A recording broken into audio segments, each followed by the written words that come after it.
In this video, I'm going to share with you how to actually manifest love and a healthy relationship, because we don't want to just manifest a person or a relationship. We want it to be healthy, which will be totally dependent upon your definition of what that looks like. I am a rapid transformational therapist and a clinical hypnotherapist.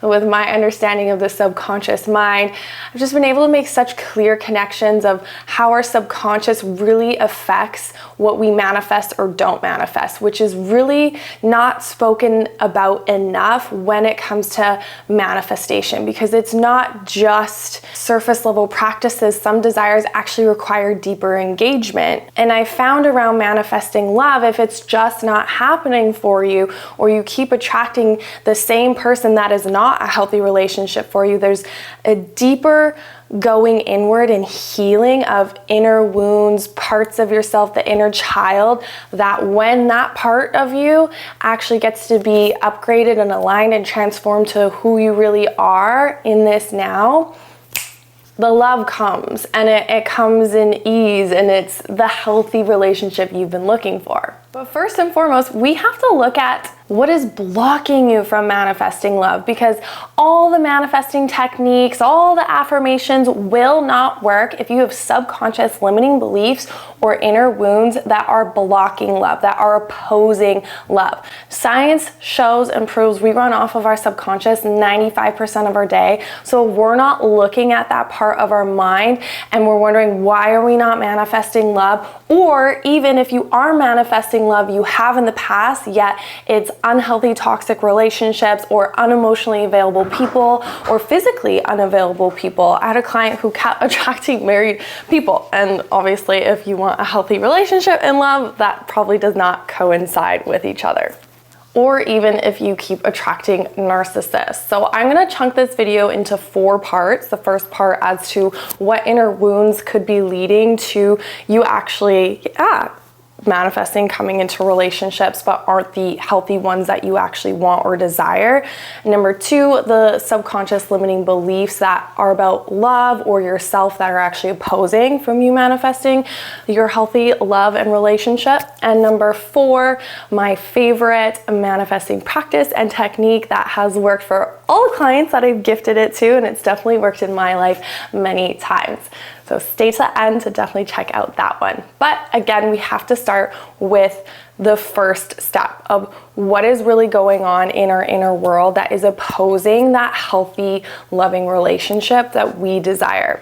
So as you listen to these, just start to tune in what resonates or what starts to bubble up. And that's just a key indicator that beneath the skin in your inner world, something is being touched on. And when you can be really present and grounded with yourself, you'll be able to start to unearth what's going on in the deeper layers of your subconscious, those inner wounds that get stored within your body, within your being.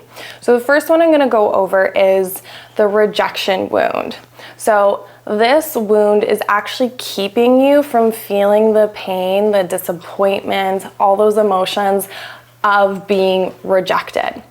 So this might show up in your relationships in the past of self-sabotage, subconsciously doing this. It's not like you're actually being like, how can I make this relationship not work?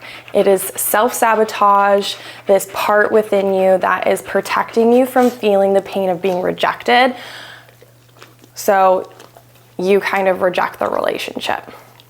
Number 2, a wound of fear of abandonment. So if we have this wound, this very deep imprint and fear of being abandoned, could have happened and felt like in childhood, feeling abandoned by one or both parents or caregivers, that imprint still within you will or can show up as, so if you don't want to be abandoned, okay, well, let me just find then relationships that they're just not available, because then I won't be abandoned because they weren't available in the first place, whether they were emotionally unavailable or physically unavailable.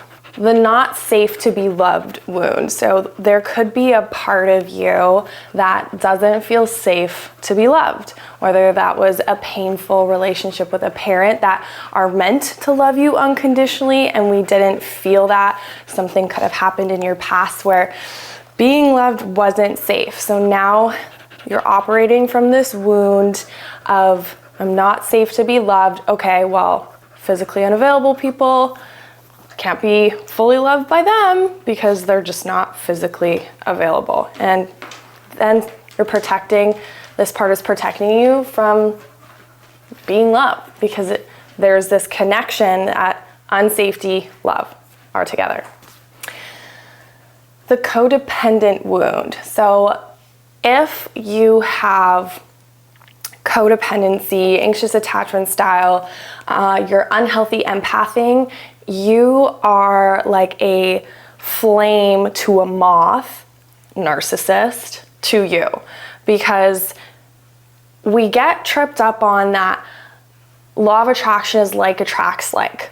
Well, that's not going to be pertinent and a blanket statement for everything, because think of a key in a lock type. Oh gosh, that was a weird visual I gave you. Haha, we can laugh about it, bring some levity to a serious, not so serious conversation. A key in a lock, that's a match for each other. So a narcissist and a codependent person are a match for each other. You're an energetic match to each other, essentially. I loved the explanation of an energetic match because it doesn't necessarily mean the same. It just means, okay, that piece of a puzzle fits in this piece of a puzzle.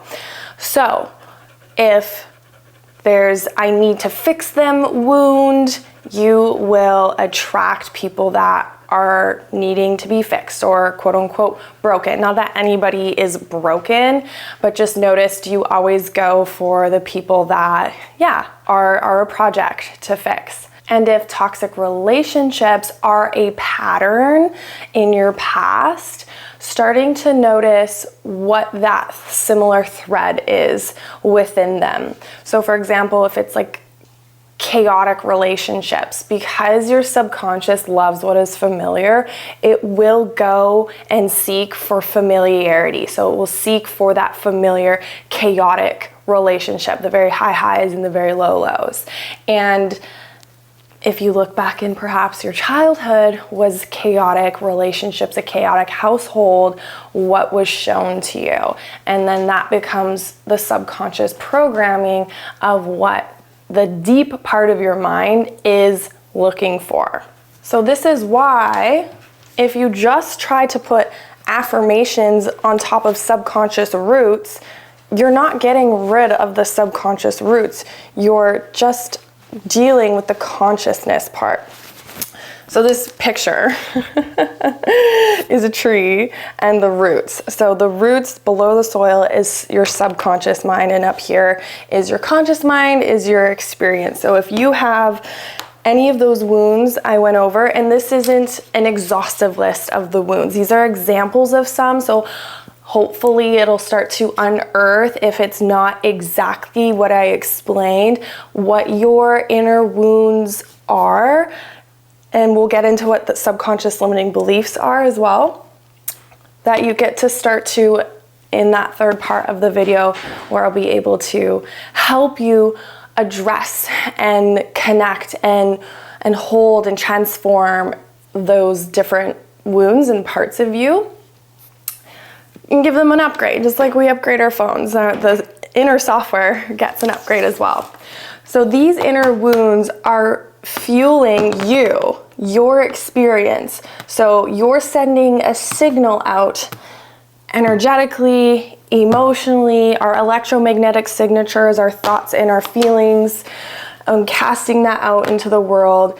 If there's unhealthy empathing in here, I need to fix them wound in here, codependent wound in here, all right, narcissist, come to me. And again, you're not like intentionally doing this, it's very, very subconscious. So on to part 2 is the limiting beliefs around love, a healthy relationship, that are blocking from that healthy relationship coming into your world, coming into your reality. Listening to these, and it could be an iteration of what I'm gonna say. These are examples that I've heard, or I've heard from clients, or are just almost like ingrained in society.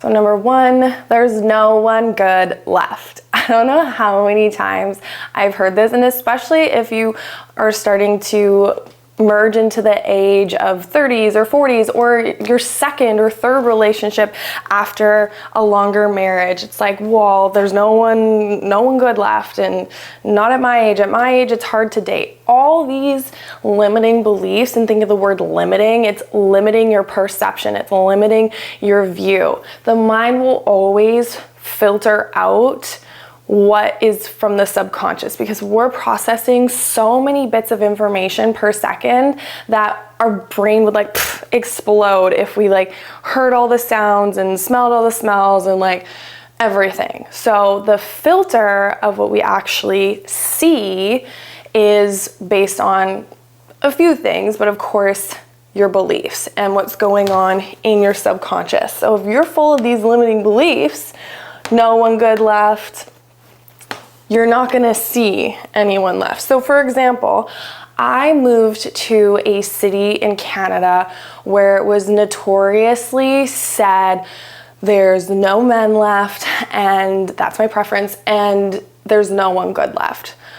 And I was like, moving there, I think I was 29 when I was moving there, or 28, one of those ages, and single, and I was like, what? Because I had this deep understanding from my schooling and the work I'd already been doing with clients of how powerful our subconscious is, I did not accept those limiting beliefs about the city I moved to. I was just like, no, my beliefs are my desire for love is meant for me. I've been gifted it for a multitude of reasons. So because I have that desire, it's meant for me. So wherever I feel called and pulled to move, my person will be there, or they will still show up. Like I didn't let it become an imprint within my mind and then make me not enjoy my experience or even dating experience in the city I lived in. So my dating experience was very and vastly different than people who are like, oh, there's no one good left, and da-da-da-da, just a bunch of duds they attract because that's what they're putting out there. So just notice if this is a limiting belief or some iteration of this limiting, no one good left, there's no one left at my age, no one gonna love me at my age. So not only limiting beliefs around a relationship or the person, but about you. So if you have limiting beliefs that I'm not good enough, I'm not worthy of love. I've had some clients, it comes out, I'm not worthy of happiness. And a healthy, loving relationship is connected to happiness. So there's this block of actually allowing that in, because this deep, deep subconscious belief, I'm not worthy of happiness, because of a memory, a significant event that happened when she was younger, which created these limiting beliefs and now is fueling her outer experience. So you might not even be aware, because subconscious means below consciousness, below the soil. So to really access these inner wounds and these subconscious limiting beliefs, they might come up as you're watching this video and listening in and perhaps journaling after something comes through. But to really access what is going on here in the subconscious, how do you access your subconscious? You need to be in a theta brainwave state. Well, how are you in a theta brainwave state? It is a natural state right before you fall asleep and right before you wake up. And a really cool thing that I've been able to experience as a clinical hypnotherapist is we can actually ask your subconscious, what is blocking me from love? And your subconscious tells you what the wound is, what the part is, what the limiting belief is. So, lucky for you, I'm gonna guide you through that experience, but we just wanna start to get the process and the ball rolling here by you understanding it a little bit deeper. So that is coming up in an upcoming video, but let's keep laying the groundwork here. Another common limiting belief I hear is, everyone can have it but me. It's not available to me. So this is a limiting belief that what you want isn't available to you. You can't have it, or it's limited, or it's scarce, or there's something different about you, something wrong about you, that everyone can have it but you can't. Because a hack for the subconscious, if you look out into the world and see people in healthy, loving relationships, and that's not working as evidence for you to inspire you, there's something going on underneath deeper that's you're making innate and inherent about you. That something must be different and off about me. Another one around love is anything good never lasts. True love doesn't last. This is where you want to start to look at, okay, what do I actually define as a healthy relationship? What is a loving relationship to me? Because if it's to you that it always lasts and it will last, then why are you denying yourself of that desire? Again, let's go deeper and let's look at what happened here. Perhaps your parents got a divorce. That's what you saw. Little kid thinking true love, it doesn't last. And now this is your imprint. So this is actually leading me into number 3, part 3 of the video of how to work with these subconscious limiting beliefs and these wounds and these inner wounds.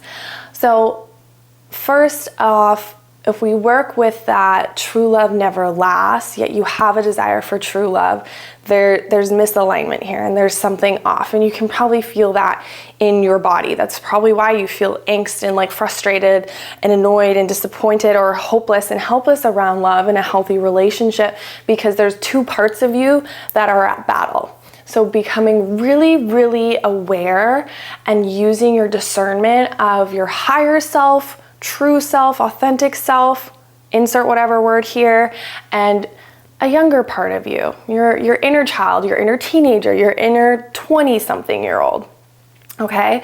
Or you could call this your ego, or there's so many different words that this 2 parts within you that we actually want to bring harmony of these 2 parts. So if we're working with the example of a younger you seeing true love not lasting, this is where you get to start to do some inner child work. So I'd recommend you get a photo.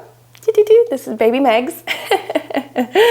A photo of you when you're younger, for when you can, if you really sit with yourself and these wounds or these subconscious limiting beliefs and start to trace back, how old does this part feel? How old does this belief think I am? You'll most likely get an answer. And if you don't worry, I'm gonna guide you through that guided experience. But it's good to start to do this with yourself and start to restore this connection deeper within. Remember when I said going deeper than just some surface level manifestation techniques, which don't get me wrong, when I say surface level, I'm not judging them. I'm not saying like you're bad for them or the people who are teaching on them. I'm just saying surface level ones are great because it's just like, yep, scripted, put it out and it came to me. Amazing. But when your desire is offering you healing and a deeper connection within, like that's so beautiful. It's powerful and it's so potent. Working with the example, younger you saw your parents divorce, or they were really unhappy, or it was chaotic and it was toxic, and it's talking to the younger you and letting the younger you know, I'm here now. I'm becoming a loving parent to you. And let your true self, your real self, your now you, or wisdom from your higher self come through and tell this younger you the truth. That some relationships don't last and some relationships aren't meant to last, and your parents' relationship wasn't meant to, and that was actually for the better for them. But we don't have to keep carrying on what their relationship was, because you're not them and you're clear on the type of person and relationship you want. Like really letting them know and telling them what the wisdom and the insights they needed to hear at that point. So that is an example of inner child healing, and you can work with that with any of the wounds. If it was a wound of abandonment, telling your younger child, like, I will not abandon you. You are within me. And again, it might feel kind of weird, like you're talking to a picture, but if you really let yourself be in the experience of connecting to the younger part of you and even hearing what their fears are and letting them tell you, or journaling it out, there's different ways you can connect to the younger you. And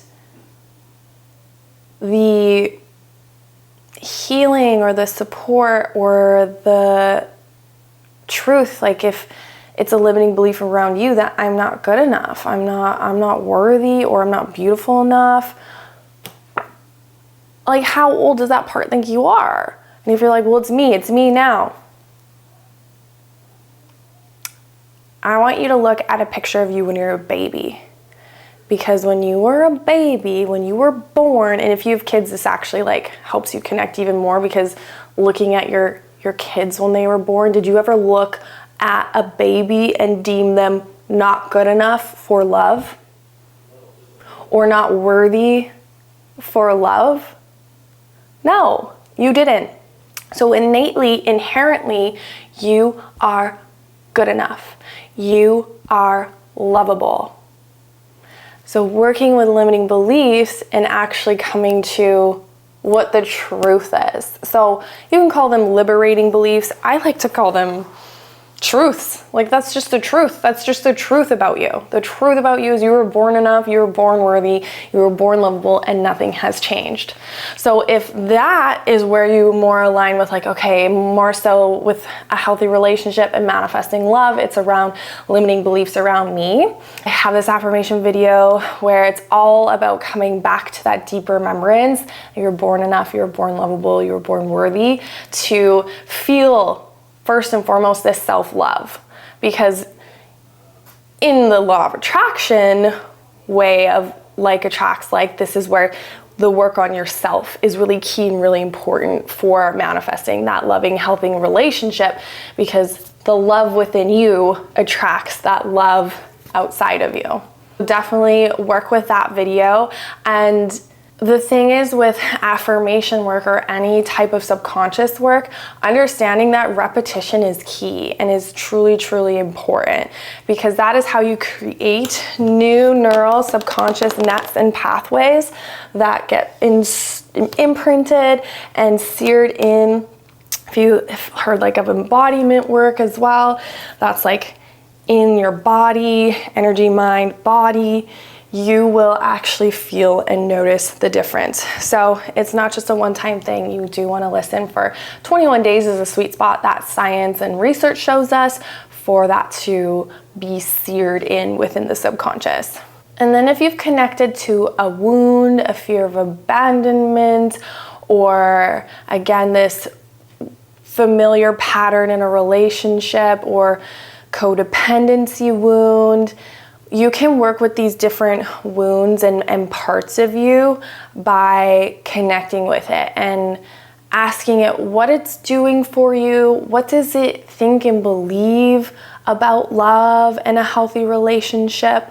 How is it helping you? Because it's there to protect you from feeling pain, whether that be rejection, whether that be abandonment, whether that be it's unsafe to love, be loved, or even unsafe to love. If you loved when you were younger and it was just the people you loved, that wasn't as safe for that younger you connection or relationship, that inner wound. And asking this part with like so much love and compassion from your true self and your adult self, what does it need from you? So you can start to understand how to support this part in upgrading and aligning to your desire for a healthy, loving relationship, to know that it's safe. Sometimes we have to show that part, look, it's safe to be loved. Love is safe. And I will definitely guide you deeper into this work in the guided hypnosis experience that I'm going to take you through, where we're going to connect to the parts, to the wounds, to your younger self, your inner child or inner teenager, and support them with that. So if you're kind of getting stuck doing this on your own, don't worry.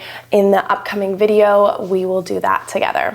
Now on to part 4, my favorite manifestation practice around manifesting love and a healthy relationship, where you can do this one before you do any of the clearing if you'd like. It will be definitely more effective, probably more fun when you actually believe that you're worthy of love, you're good enough for love, or that true love exists, however you may define that.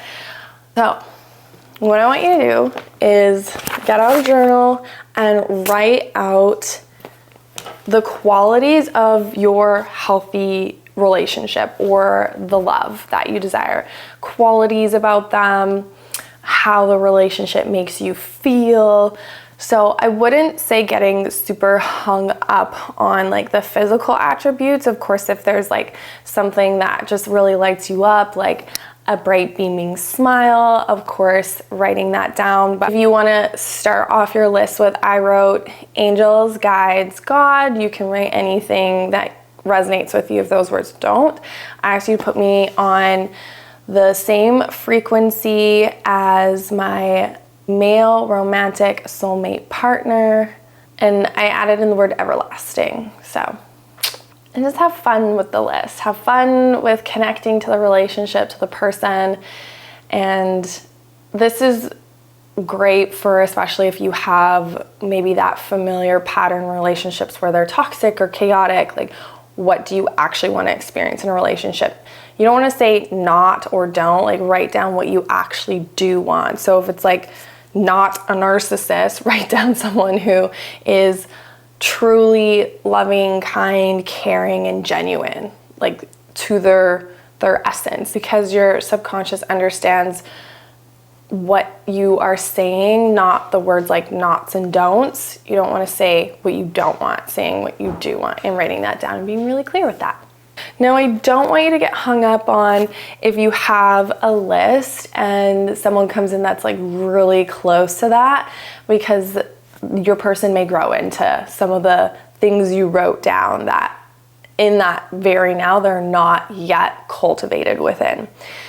Now, I've gifted this exercise to clients I've worked with, manifesting love. We worked through their love wounds, subconscious limiting beliefs, and they wrote their list. And every person I've worked with on this, they've come back to me in months to a year and hello, they're like, they came into my life. And it's amazing. It's really, really incredible when you do the deep healing and connection and upgrading and aligning and get really clear on what a healthy relationship is for you and what the parameters are, what it feels like.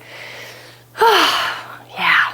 And to keep supporting you on this journey of manifesting love and a healthy relationship, I have a yoga class that is with self-love and connecting to your heart and opening your heart chakra. So we're not just doing mind work, we're doing body and energy work. I also have that guided hypnosis coming up and the affirmation video. So it's very all-encompassing approach to connecting to this desire of manifesting love and a healthy relationship. So if you want to click the notification bell so you can see when those videos come in, as I'm working with one theme and all the supplement videos to go with it. I'd also love to hear from you in the comment section, create that community and engagement as we just encourage each other or share some great manifesting love stories just to inspire others that may be starting to give up hope. You so are worthy and enough for love. And I'm so excited for you to truly trust in your desire for a healthy, loving relationship and for that person to come into your life. Thank you for letting me be part of your day, your evening, or your night whenever you are watching this. Till next we meet,